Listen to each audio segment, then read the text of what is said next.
超体力。燃料を漏らしちゃうくらい怖がらせちゃうからね。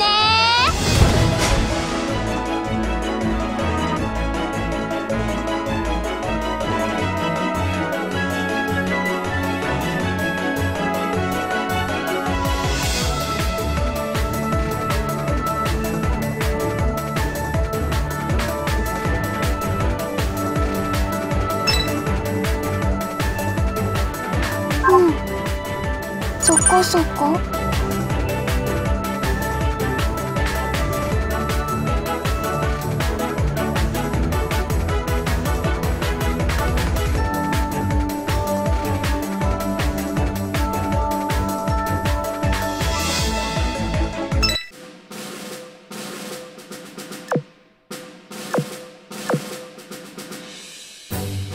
任務から帰還、現体に復帰する。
式か。一緒にねんねする。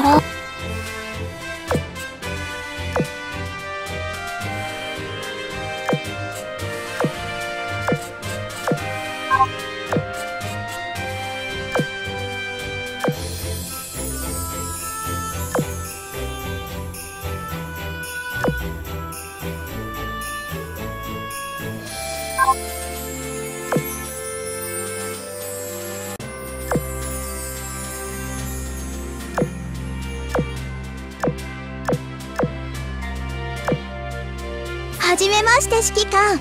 私はインディの姉のポートランド。サンゴ海海戦、ミッドウェー海戦、ガダルカナル島の戦い、南太平洋海戦の全てに参戦しました。インディって何かって？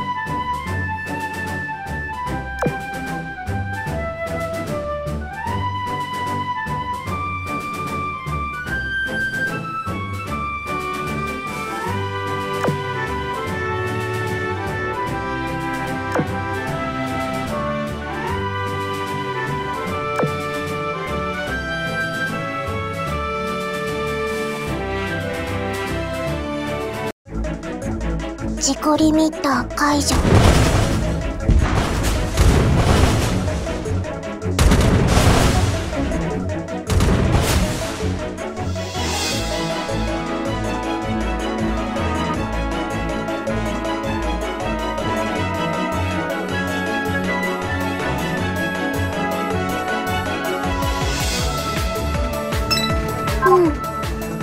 そこそこ。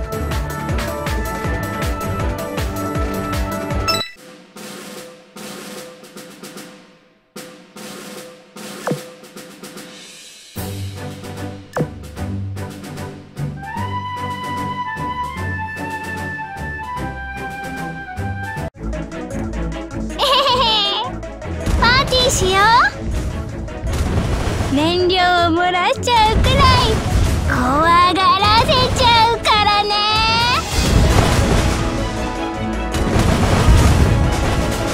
状態良好。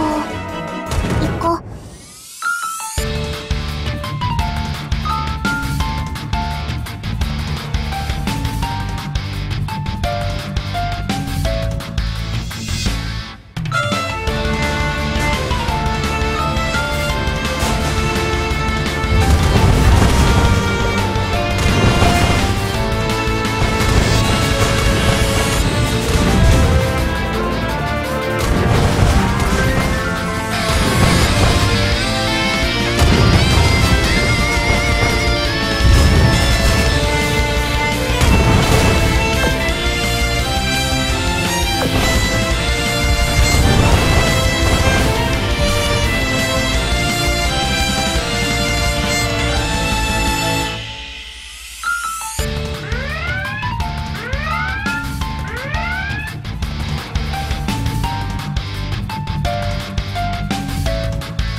うちは C クラスの駆逐艦ね。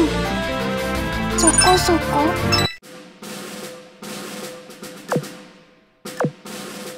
任務から帰還。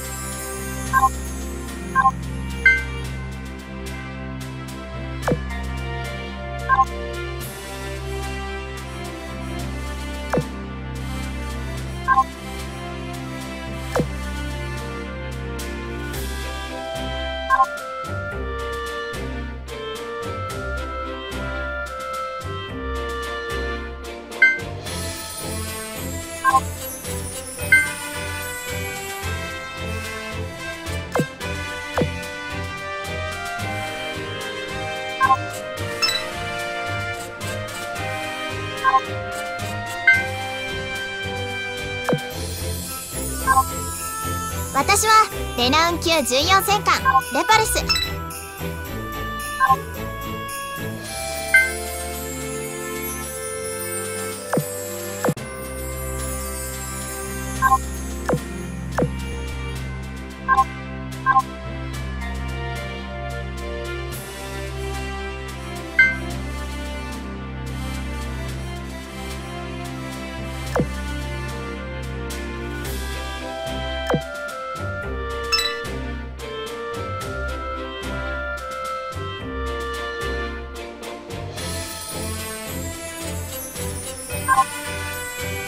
指揮官は強そうだな。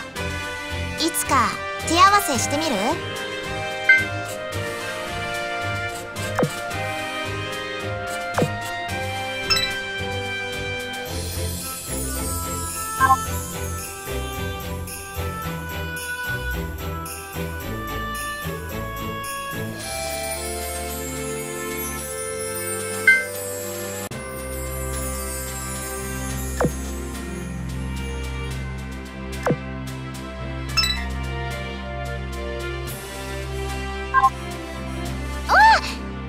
触っているのはロングアイランドじゃないもん。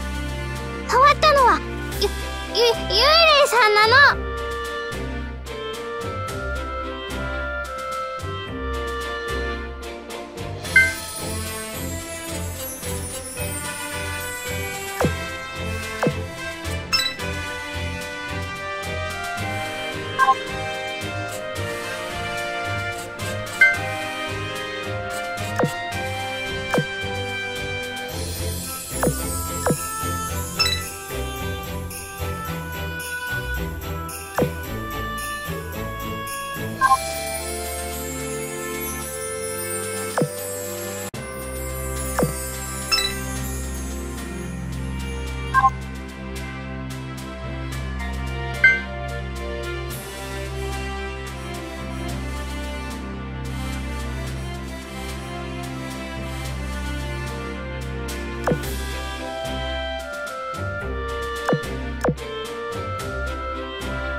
動くものすべて打ち滅ぼせなんてね。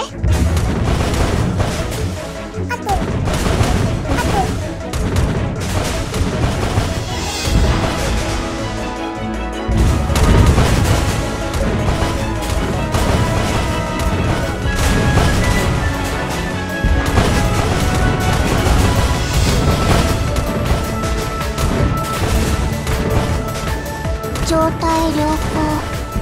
行こう。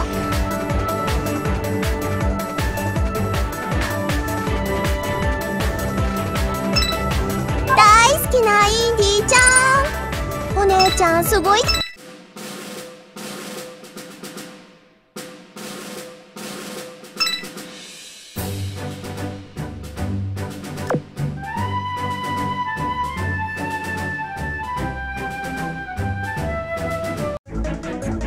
自己リミッター解除。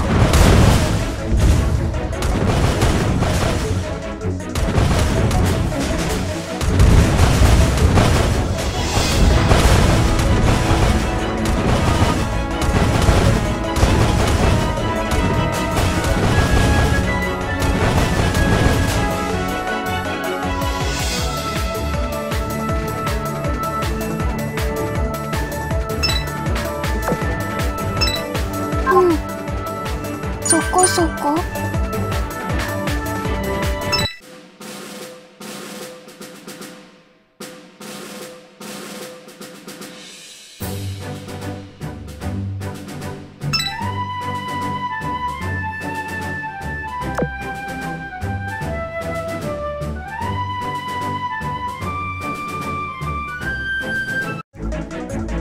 動くものすべて打ち滅ぼせなんてね。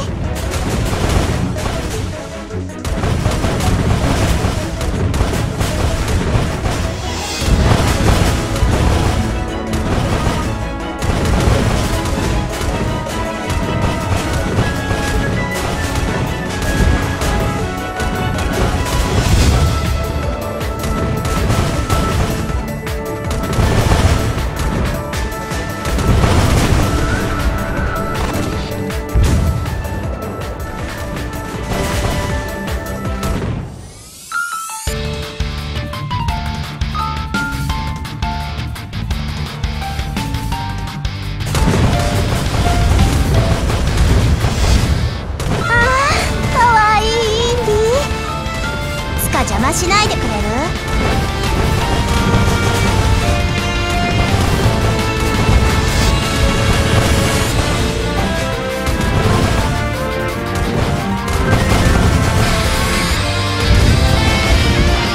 あー、かわいいインディ。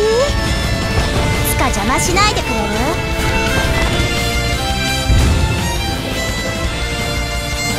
この程度。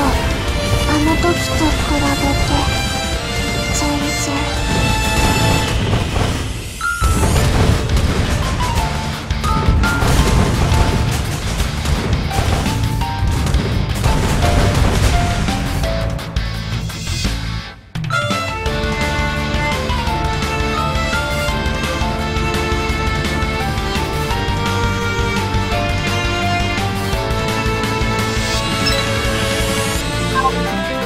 あんたが好きかな？全然高く。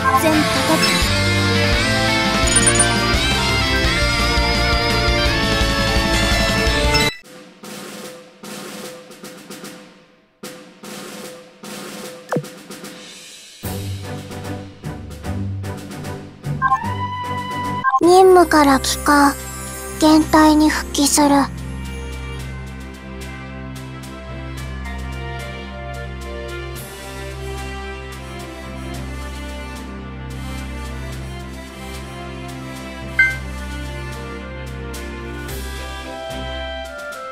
らっしゃいませにゃ。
指揮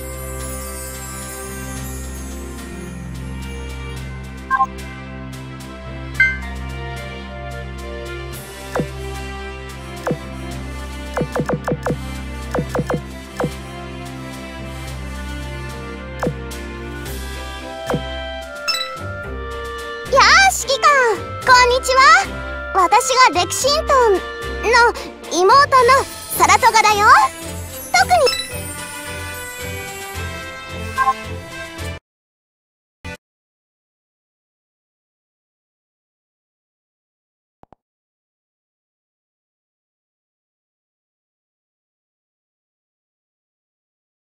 少女前線。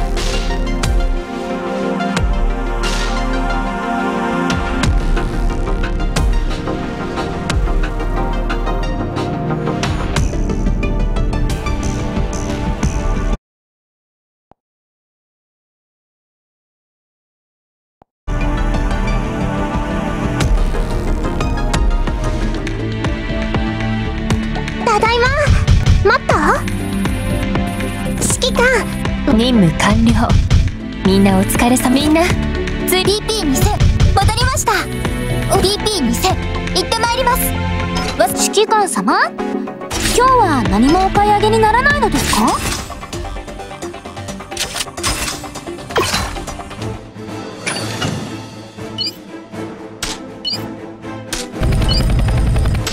さあ、私の力見せてあげますわ。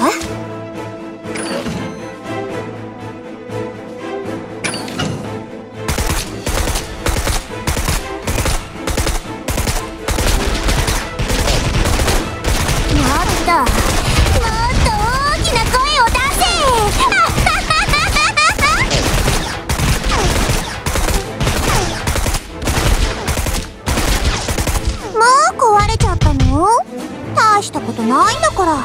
ゲームオーバー。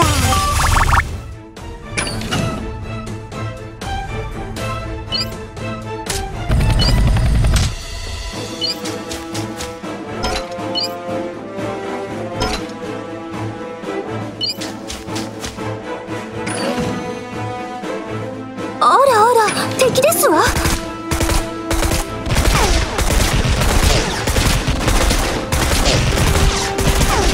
あなたの運もそこまでね。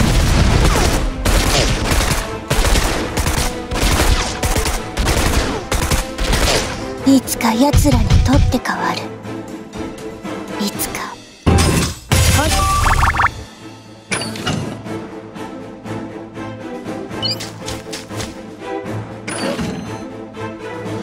あらあら、敵ですわ。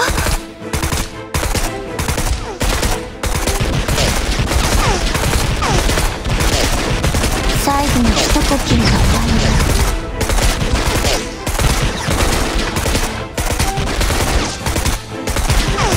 り。いつか奴らにとって変わる。いつか。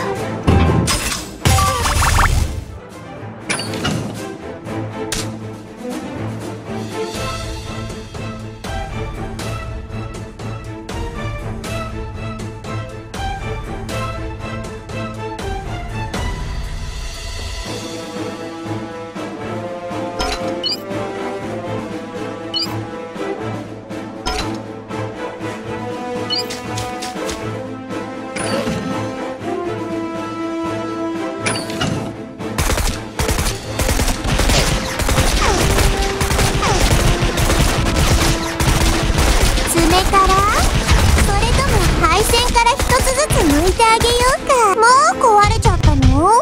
大したことないんだから。ゲームオーバー。ベレッタ M38 です。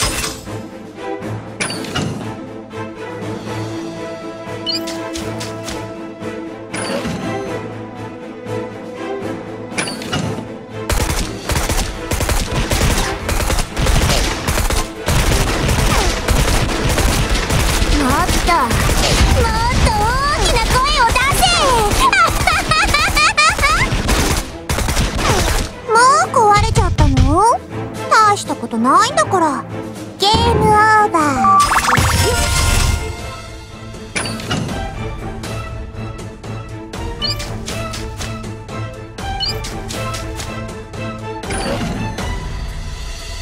あらあら、敵ですわ。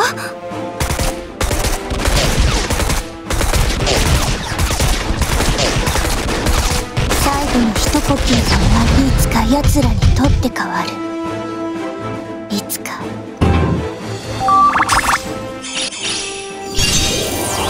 ごきげんよう、シグ。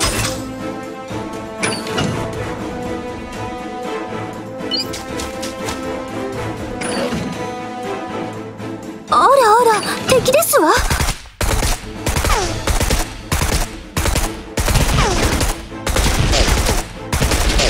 最後の一呼吸が終わる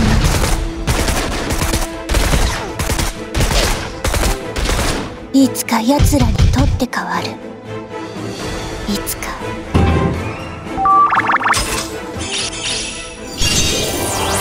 どうよ、よろしく。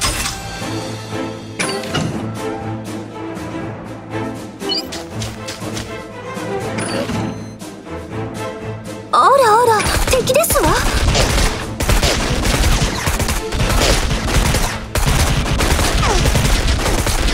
あなたの運もそこま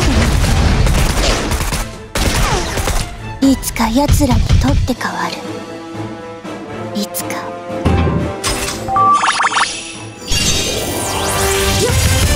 よ。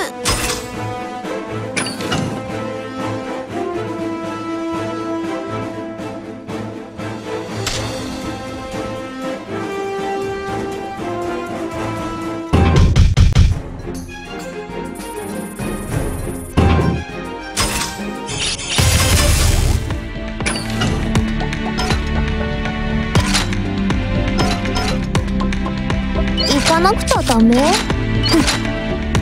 あなたたちのHK416 始めよう。早く始めようよ。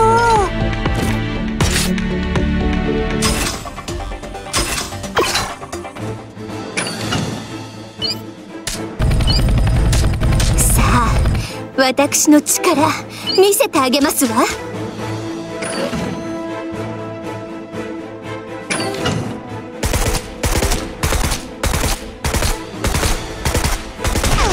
私ならこうするわよ。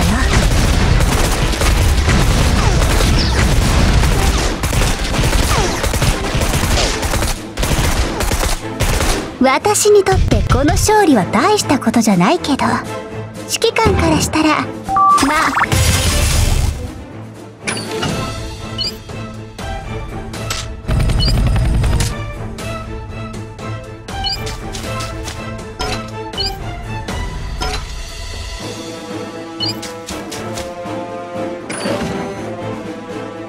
あらあら、敵ですわ。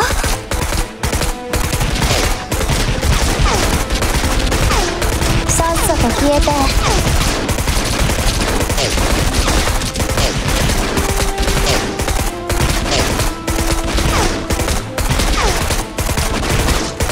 任務完了。これで休めるでしょ。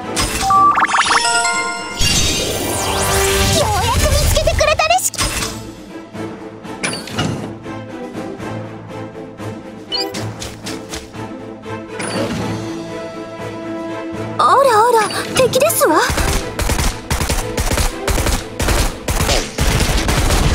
来るな、気持ち悪い。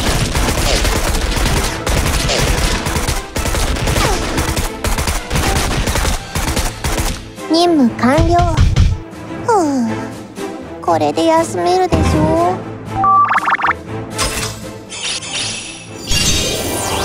こんにちは、指揮官。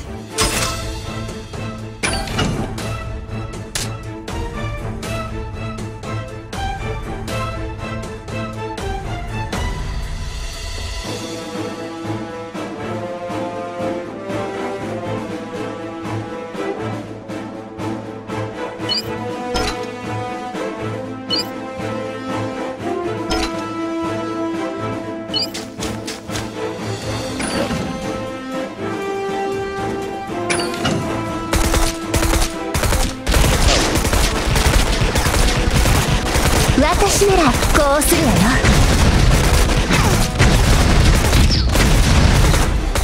私にとってこの勝利は大したことじゃないけど、指揮官からしたらまあ記録する価値はあるかな。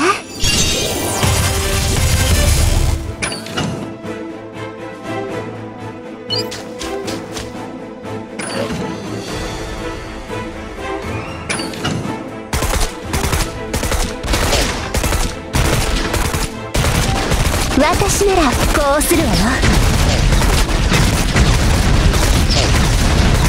私にとってこの勝利は大したことじゃないけど、指揮官からしたらまあ記録する価値はあるかな。FNP9 検事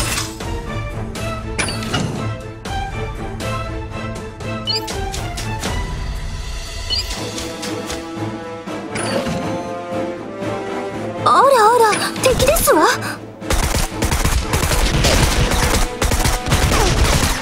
来るな、気持ち悪い。任務完了。これで休めるでしょ。ベネット危ないんだな。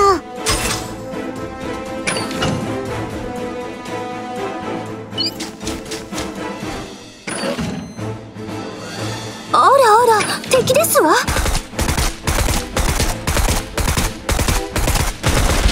さっさと消えて。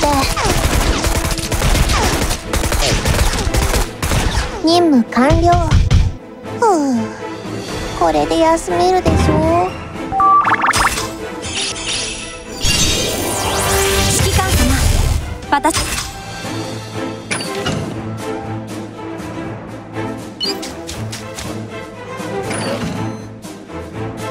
あらあら、敵ですわ。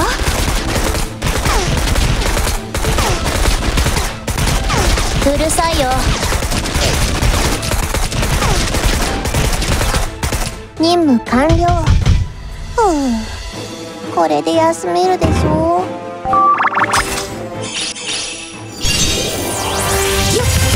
よよよよよ。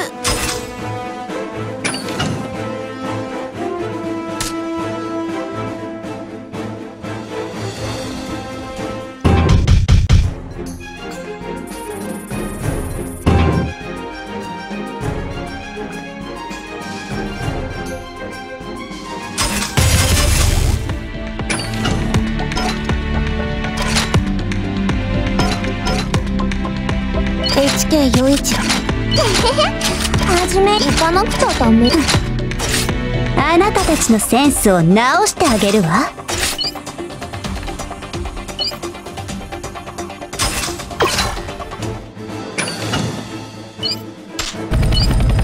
さあ、私の力見せてあげますわ。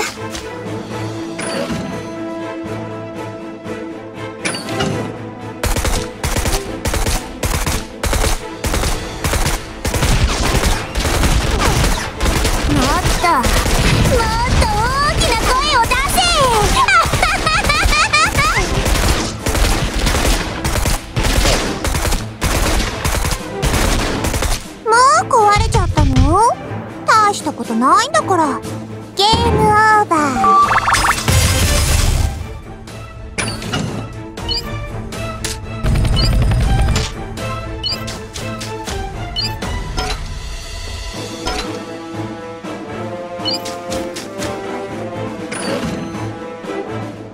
あらあら、敵ですわ。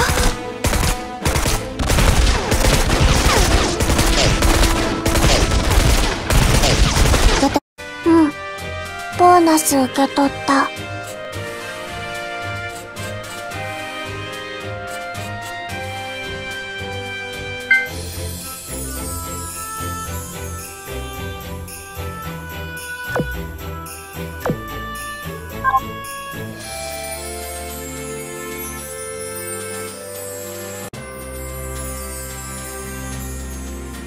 私は完璧よ。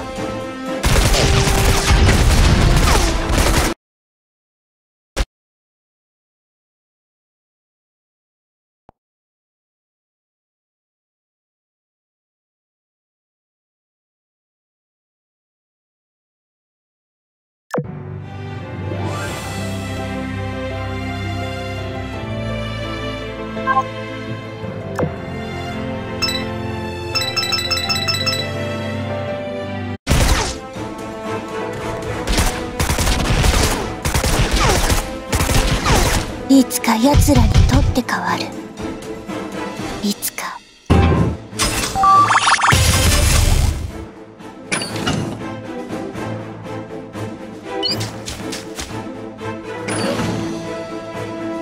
あらあら、敵ですわ。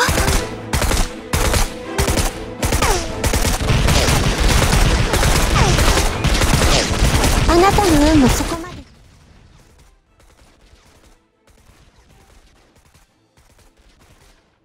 いつか奴らにとって変わる。いつか。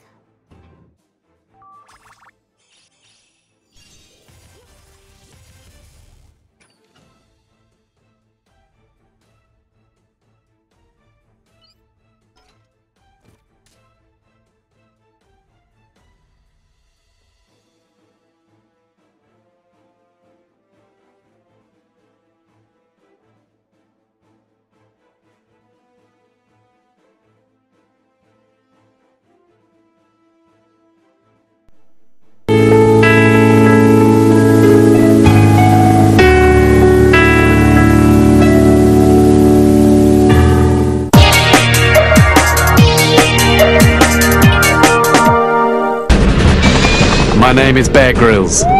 I've served with the British Special Forces, I've climbed to the summit of Everest, and crossed the frozen oceans of the Arctic. Now, my challenge is to parachute into northern Kenya. Millions of visitors come to Kenya each year on safari, but what they don't know is how quickly things can turn deadly. I'm going to show you the skills you need to survive out here.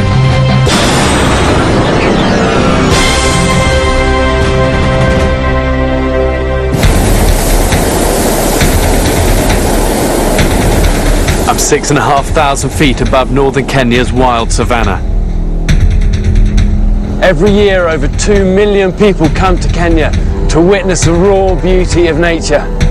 Many visitors see Kenya's wildlife from balloons. Recently one crashed, killing 2 people and injuring 11.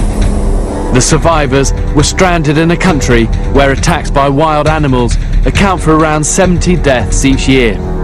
I'm going to put myself in the position of someone lost out here, to show you how to stay alive in one of nature's most dangerous places.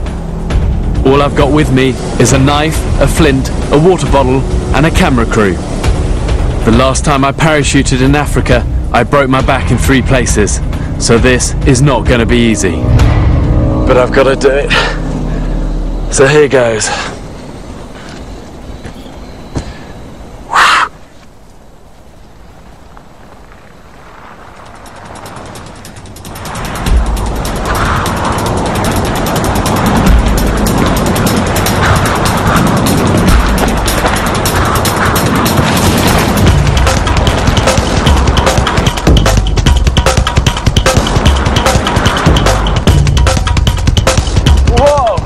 Gonna be a fast landing, this one.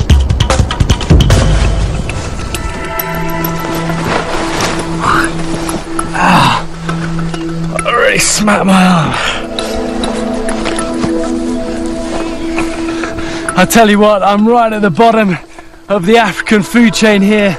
Every predator around will be able to see and smell me, and I want to get moving pretty quickly. I'm gonna get this parachute off.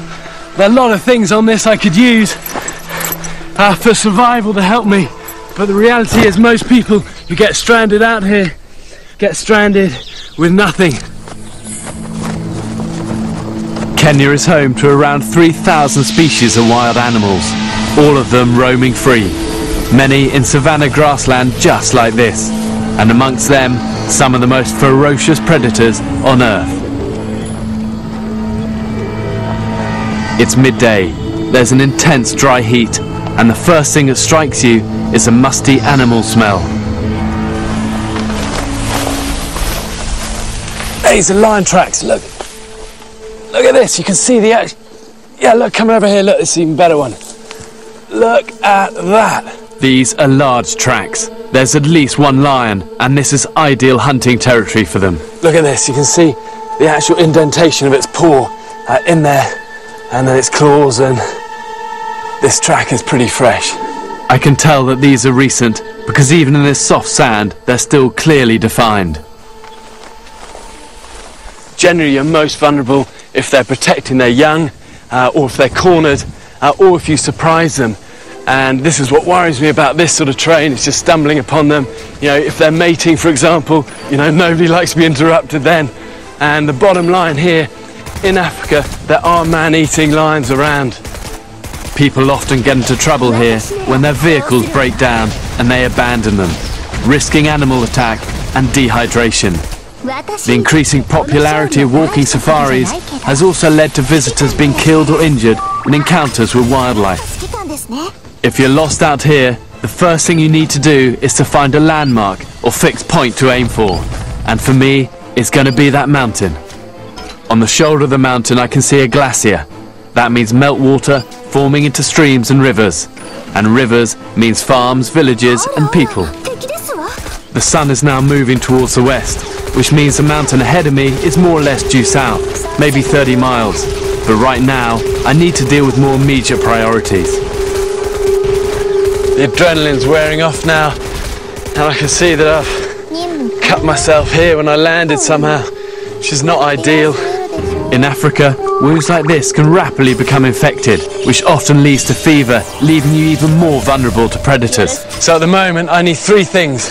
I need some water, I need something to treat this cut, and I need to find high ground so I can orientate myself. All around me is evidence of wildlife.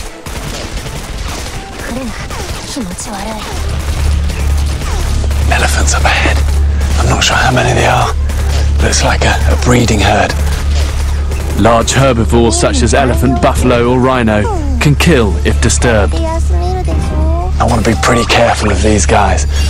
Elephants are highly intelligent animals, but they're also very protective of their young. And look, this young bull has now spotted me, and this is quite an uncomfortable position. But he's turning away. But elephant charges in Africa are actually quite common. And a few years ago there was a lady out on safari and they came across a herd just like this. And a big bull elephant broke free of the herd and charged her, trampled her, and she died of massive injuries. And he's definitely checking me out. I tried to move away from the herd to show I'm no threat, but now they're challenging me. And that's the matriarch of the herd. The matriarch always moves to the front of the herd, ready to attack. She's not happy now, and every time I try and get round, she's like backing me off. And they've all now just stopped and turning and looking at me. She gave me like a shake of her head, telling me she's annoyed. But I think they're going to move off this way now. Nope, they're coming around. They're coming around this way. Guys, we need to back up a little bit. And they're just sizing us up here. But I'll tell you what, this is a battle I don't even want to get involved in. I'm going to head this way. You can tell when an elephant's about to charge.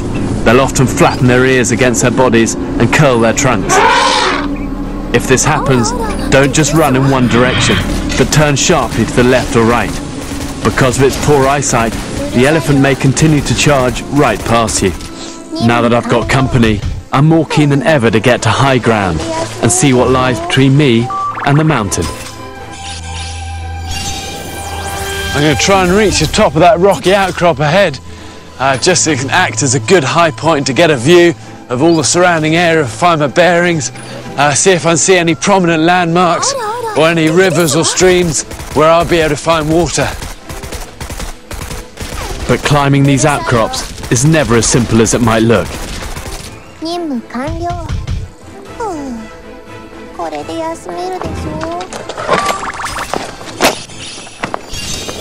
I need to find some way up this rock face. My dad always used to say when we were climbing, you can never tell how steep something is until you literally rub noses with it. And I can see here there's a crack running straight up the middle. But this is quite a technical climb, you know, it's smooth rock and it's near vertical. But there are certain techniques that I can use for crack climbing that's really going to help me here.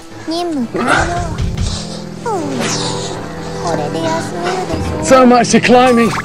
It's just about balance and keeping your body weight into the face, and then using your leg power to lift you up.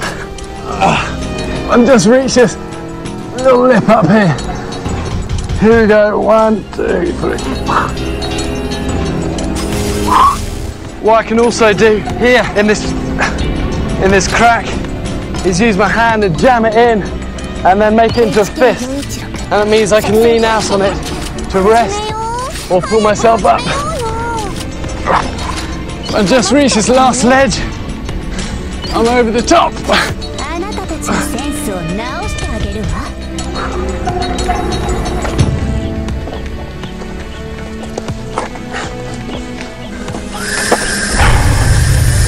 Okay, what I've got here is a puff adder. Look, you can hear it just huffing and puffing. You do not want to run into one of these. This snake has the fastest strike on Earth.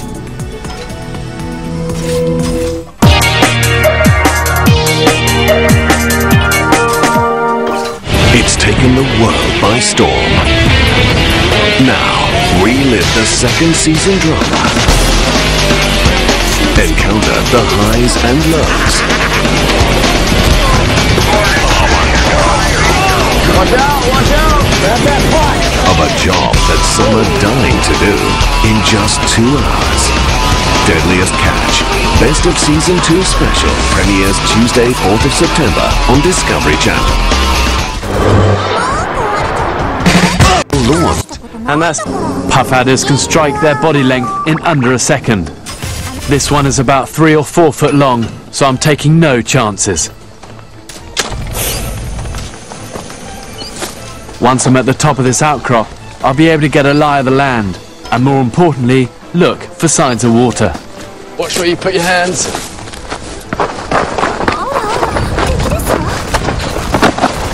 I can see for miles, and I've got a lot of open ground to cover.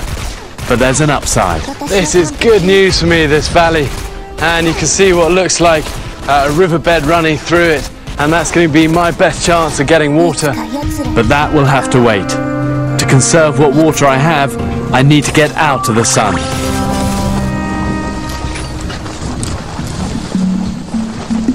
As I'm searching for shelter, I'm also on the lookout for something the Maasai tribes people here in Kenya would use to treat my cut.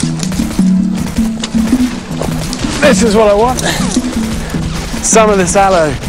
And these plants are great. They're used all over the world for their medicinal properties. They're soothing. And I'll take one of the outer ones here. But they'll help this cut that I've got heal. You can tell aloes from their tubular flowers and by their thick, fleshy leaves with serrated edges. They're also basic antiseptic, and what I do is get it like this and cut it straight down the middle, and then all I have to do is streak it to let the juices begin to come out of it, and it's this stuff that I want to be putting on this cut, and this will act as like a good basic antiseptic and stop this getting infected.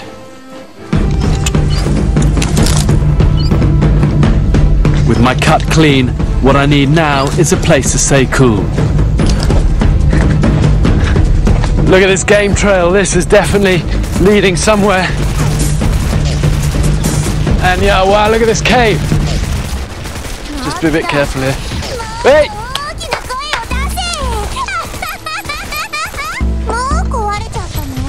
Okay, come on. Yeah, this is going to be a great place just to get some shade. But I tell you, I'm not going to be the only living thing that's had this idea. These are rhino prints here, and there's even an old buffalo droppings here. Rhino and buffalo are extremely territorial and can kill intruders. And I know there are lion also nearby, so I'm going to need to block up that entrance. Even the most basic barricade is often enough to deter wild animals. And this is just old acacia branches we're putting across here. It's actually an old Maasai trick, this. The great thing about acacia is that its needle-sharp barbs provide a very thorny problem for any potential intruders.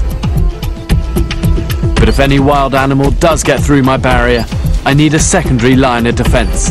I'm using my knife and a stick to make a primitive spear. And that's then a really good weapon, extends my reach and will allow me to protect myself if I need to.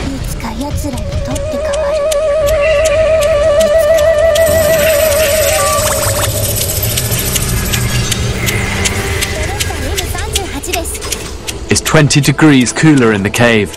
By resting a few hours, I've avoided the worst of the sun. But now I need to get water if I'm to continue my journey towards the mountain, where I should find rivers and people. It's about 3 p.m. now, and the heat of the day is definitely dying. It's much cooler, and because we're near the equator, it should be dark around about 7 o'clock. It's time to go. I'm going down to the valley floor to find water. Not quite the gushing torrent I was looking for. It's such a disappointment, and there's nothing to drink here. And this is what I mean. All there is this stagnant pool of water, and look, a dead tortoise, a good indicator this is not good water to drink from. It's probably got, like, you know, parasites. It's got reeds up there, and they harbour often bilharzia, which is a really nice parasite and give you bad diarrhea. My problem is it's still really hot. I'm getting dehydrated now. I've got a headache. My pee's yellow. I need to find a better source of water than this. I need a better plan.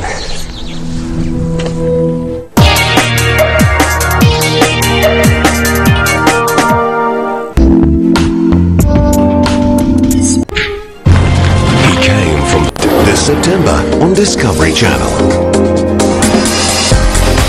The story of the world's first suicide bombers, the day of the kamikaze. From a fresh elephant dung, pretty disgusting, but it could save your life.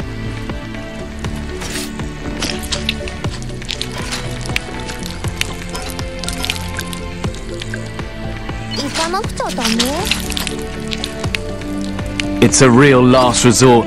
There can be harmful bacteria in that water, but if you have nothing else to drink, it could buy you extra time. Not one of the better drinks I've ever had.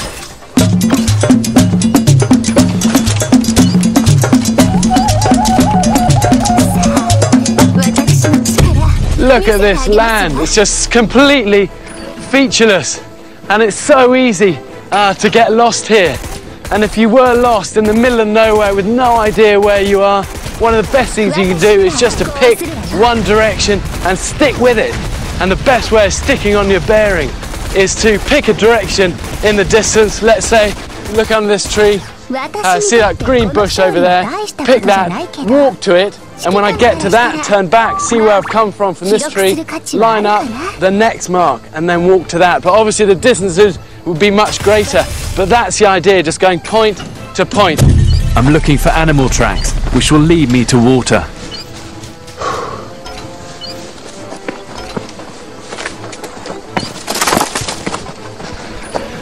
Look at this, look, you can actually see these game trails here, and they're all leading down the valley, and yeah, look at this. They all like converge like an arrow, come together as if they're pointing which way to find water. But these might be old trails, and it is the dry season, when many water holes simply dry up.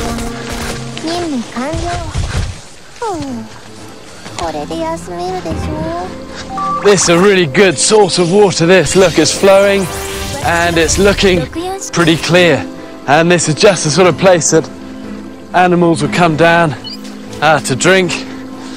And, yeah, man, look at this. Look, this is what I mean. Look, these are lion tracks, look.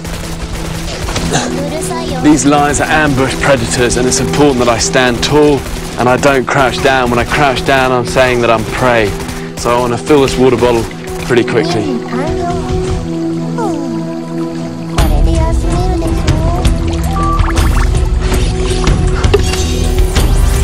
Okay, and it's time to get out of here.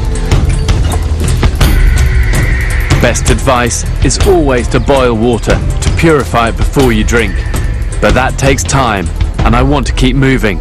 So rehydrated and safely clear of the dangers of the watering hole, I move on southwards, towards the mountain. But straight away, there's another reminder of how hostile this land is. Hey look, you want to watch out for this bush? This is a wait a bit bush known throughout Africa. If you stumble across one of these, you're going to know about it. It'll take you hours to get out of. Watch how sharp these barbs are. This is what I mean. Look, if I just back into it a little bit, and ow, oh, I'm genuinely completely stuck and...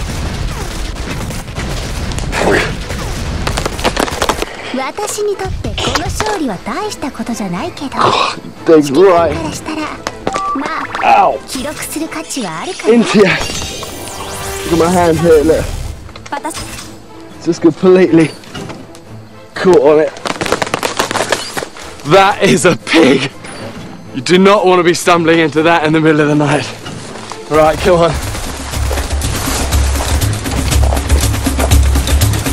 I've got water, but if you don't, in the heat of the day, you'll be crippled by dehydration before the day is out. But if you rest in the day and walk at night, you could last twice as long. So that's what I'm going to do. But the problem is, nighttime is when predators are most active. During my time with the Special Forces, we'd only move at night. And if you do this, there are certain survival skills you need to know. Even though we haven't got the sun to navigate by during the night, what I have got is the moon. And in the same way that the sun rises in the east and sets in the west, so does the moon follow that rough trajectory across the sky. And tonight's a really big full moon. I've just been watching it move steadily across the sky above me, showing me that's towards the west and that's south, where I'm heading.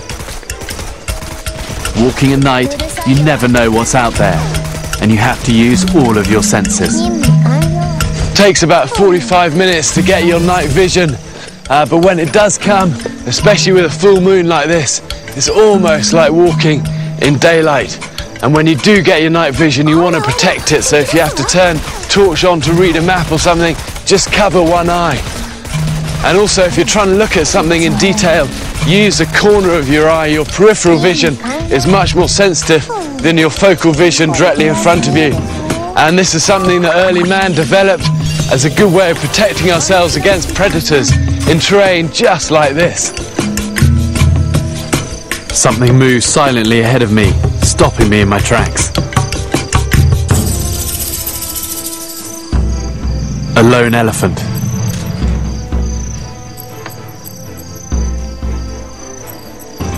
Just back up, guys, a little bit. This elephant is incredibly close, and I just didn't hear him coming. They move so stealthily. His eyesight isn't great at night, but his sense of smell remains keen. If he catches wind of me, he could attack. I don't want this guy to see me, just because I'm so vulnerable at night time, and I do not want him charging at me.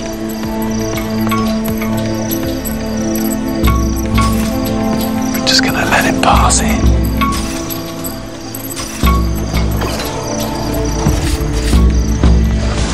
Okay, come on, let's go.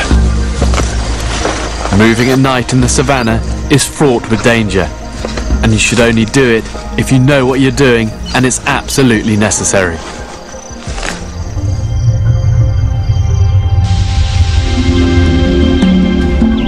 The sun rises to reveal the mountain where I'm heading for, and it's here that I hope to find a river and signs of civilization.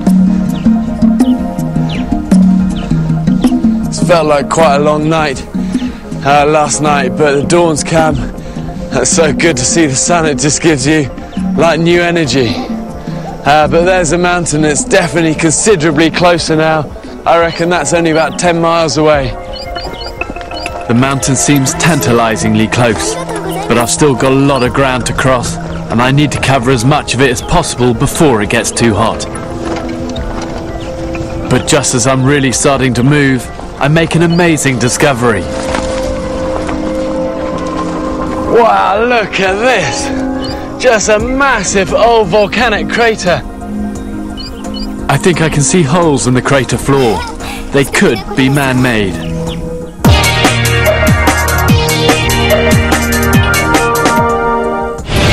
taken the world by storm. Now, relive the second season drama. Encounter the highs and lows. Watch out! Grab that pot! Of a job that some are dying to do in just 2 hours. Deadliest Catch, Best of Season 2 Special, premieres Tuesday, 4th of September on Discovery Channel. Some TVs come with a built-in HD tuner, sparing you the need for space and wires to enjoy HD. Now, meet the world. Surprised. With an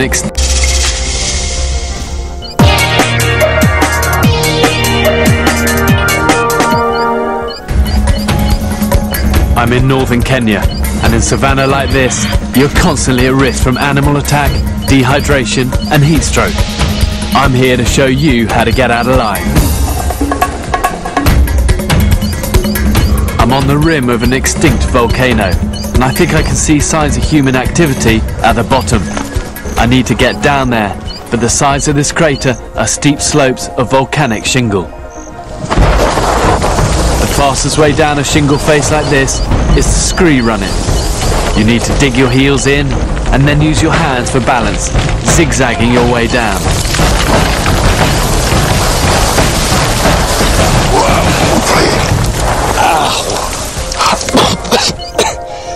Oh, that's fast. Must have inhaled half the mountain in dust. My hands are shredded, but I'm down.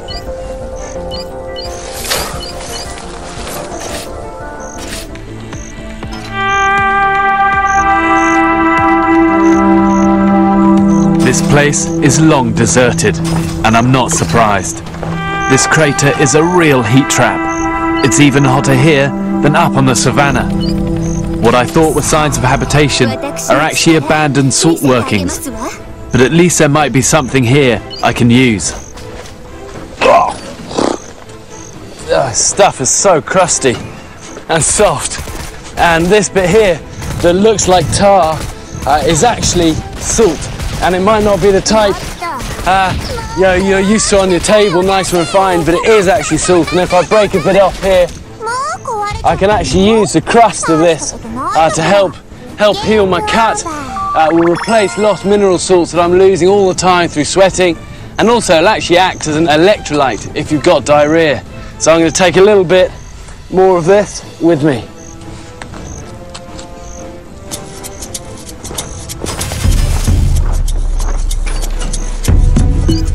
It was much easier getting into this crater than getting out of it, and I've used up a lot of energy for effectively a bag of salt.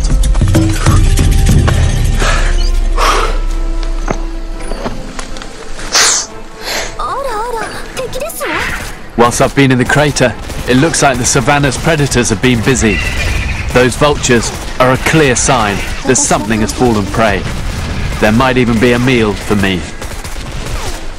But as I'm walking towards them, I spot something else. Whoa. Down. There's a group of white rhino here. This is just amazing to see. They're probably only about 50 meters away from me here, and I need to be pretty careful. You must never underestimate rhino. I know of 2 South African brothers that got charged by a big bull rhino, and they were gored and trampled on. They were a real mess, but they eventually got rescued, air ambulanced out, and they were definitely lucky to live. And look, you can see there, those 2 rhino have gone into the defensive position where they put their backsides together and they face outwards. And that's their first warning to me that I'm getting too close here. They're unsure of me, and that first warning means the rhino are weighing up whether to take me on or run away. I'm right on the edge of their comfort zone. If I move any further towards them, they could charge. But as with elephant, if you ever have to face a rhino charge, there is something you can do to save yourself. And if they did turn and charge towards me, what I've got to do is hold my nerve and not try and just outrun them, because I've never managed to do that. You've got to stand firm, face it, hold that nerve, and then at the last minute dive to the side and then find cover. And look, you see them just beginning to edge towards me now. Okay, we need to find a way around here. I've moved out of their threat zone, and they're happier now, and slowly they move away.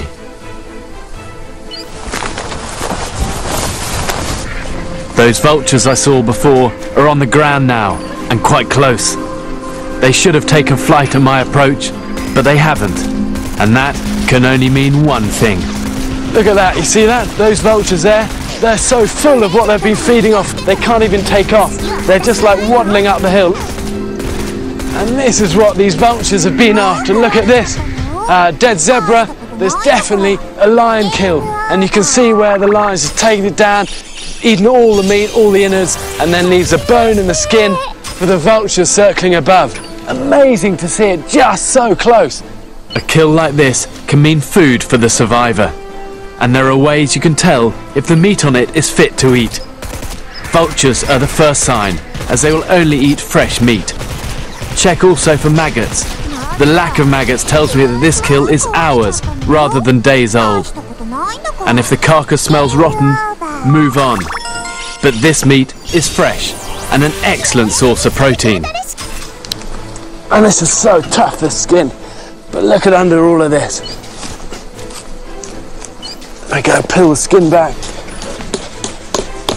That is all gonna be as fresh a meat as I'm gonna find out here.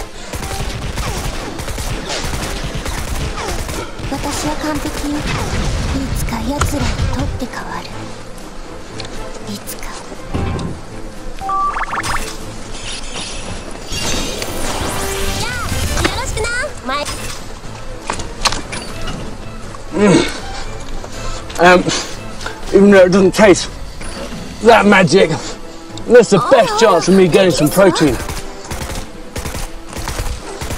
And this is actually how a lot of early man used to hunt. They actually weren't great hunters. They were actually good scavengers and pickers of berries. And opportunistic, following out where lions would eat.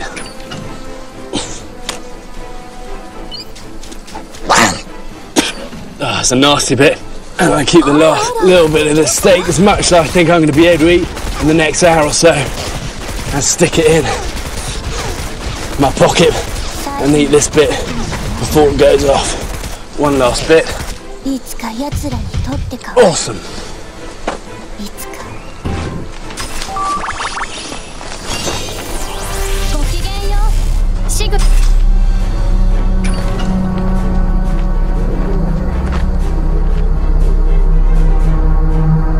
I don't know if you can see that, but just about 50 meters up in that thicket, a pride of lions.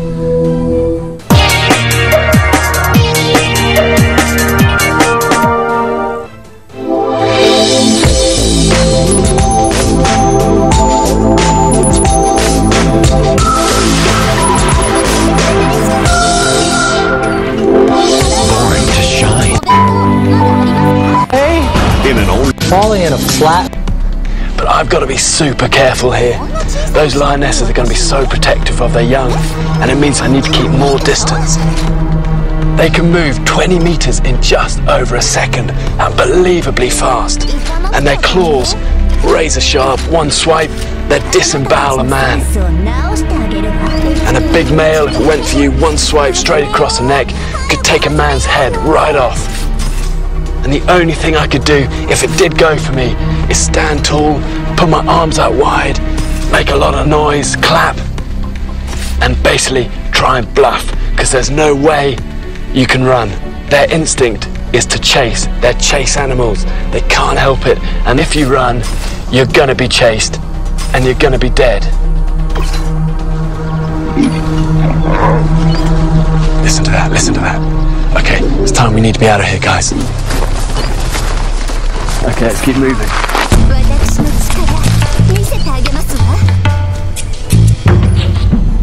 I'm heading south, aiming for that mountain. If you're lost in the wilderness, the usual advice is to hunt for a stream which will lead to a river and follow that downstream until you find people. And that would work anywhere apart from in Africa. Because what often happens here is that you'll follow these streams and these rivers, and they'll run and they'll run, and then they'll just disappear into the ground, into these aquifers, and effectively into nothing.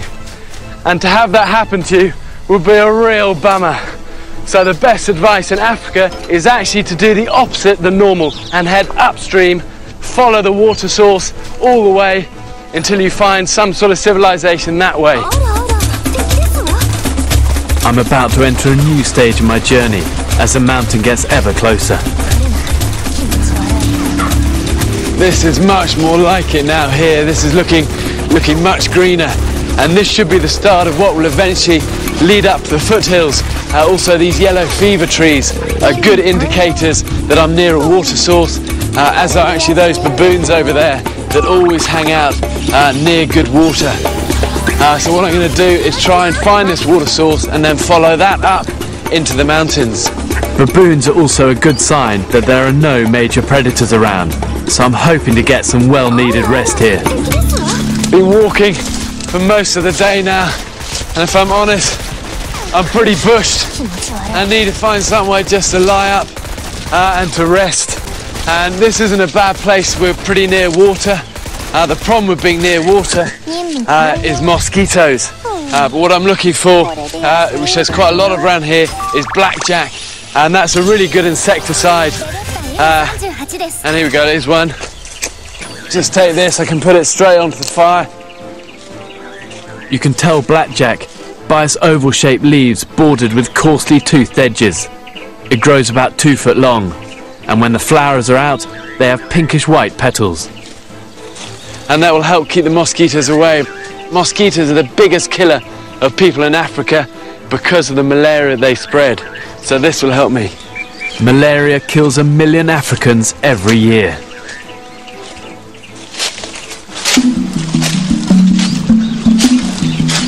Well, here's the stream. It's not much, but it means at least I'm in the right area for streams and for rivers. And it's these streams and rivers that I'm hoping will lead me upstream to people. And there's more blackjack for me to burn on my fire as a mosquito repellent. It's almost dark now, and probably my best chance of shelter is this tree. And it will mean at least I'm off the ground, so I'm not going to get trampled by any big game or get my face bitten by anything smaller like a hyena. And I should be able to get some decent sleep that I really need now. Using my flint, I'm trying to light some dry elephant dung, which I'm using as kindling. It should burn pretty well. Okay, come on then. There we go, there's a little spot. At night, the temperature here drops to 45 degrees. Having a fire in the bush not only keeps you warm, it deters predators and other animals. And it should keep the mosquitoes away. But lighting elephant dung is not always that easy.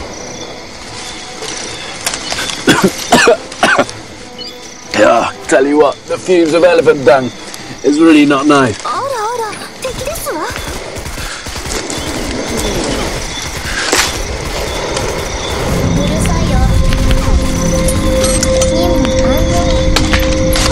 What I'm going to put on is a bit of this blackjack. If I just break a little bit of this off and lay it on top of the fire, when that burns it acts a really good repellent. And what I'm hoping is all the smoke and aroma of this is going to waft up into the tree where I'm sleeping.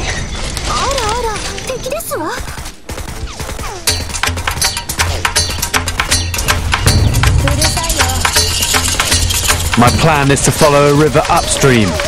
Anywhere else in the world, I'd head downstream to find people. But here in Africa, entire rivers can disappear underground.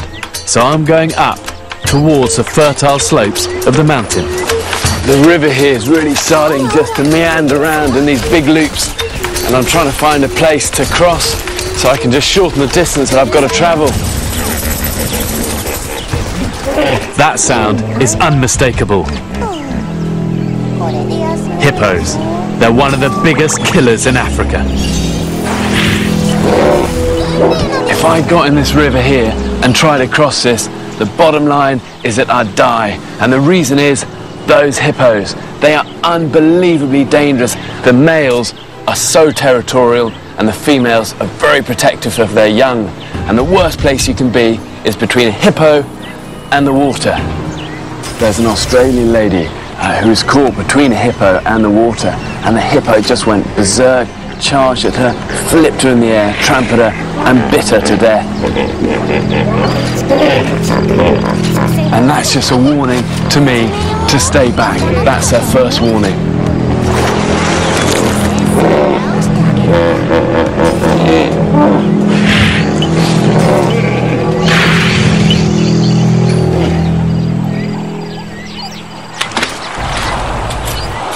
Half a mile upstream, things look a bit more promising. This actually isn't a bad place for me to cross. It's quite fast flowing and it's quite shallow. It's rare to find hippos in shallow water like this. This is probably my best bet for getting across this river. Hippos prefer deeper, calmer water to help support their massive body weight. This stuff is just so slippy. I want to avoid being swept down in some of the deeper pools.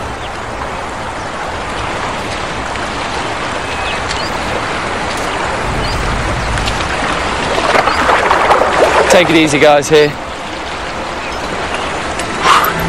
Okay, we'll cross.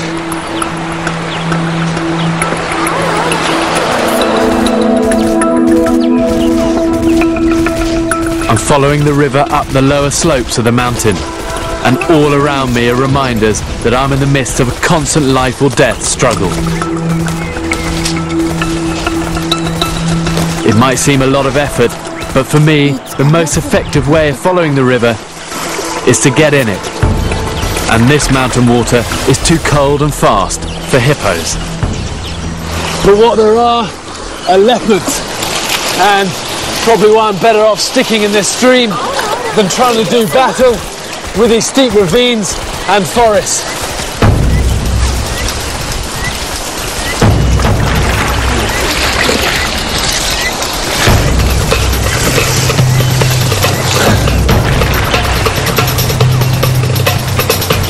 I can tell I'm getting higher up now, just because it's freezing cold.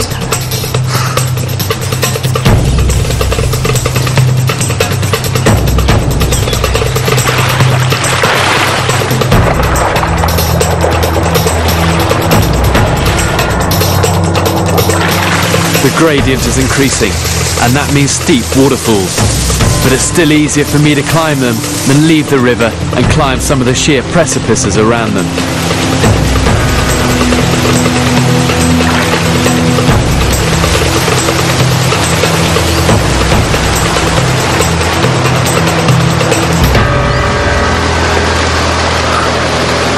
Even though this waterfall is quite cold, climbing it was so much fun. And having fun is a key part of keeping your morale up. It'll soon be dusk, and as the air temperature drops, there's a real risk of hypothermia. But water means people, and this is still my best bet for finding them. This water is just so cold, and I'm fighting to try and keep the top half of me at least dry. Because realistically, in water this cold, I wouldn't last long up to my neck. I spent the past 2 days battling the scorching heat, but now cold.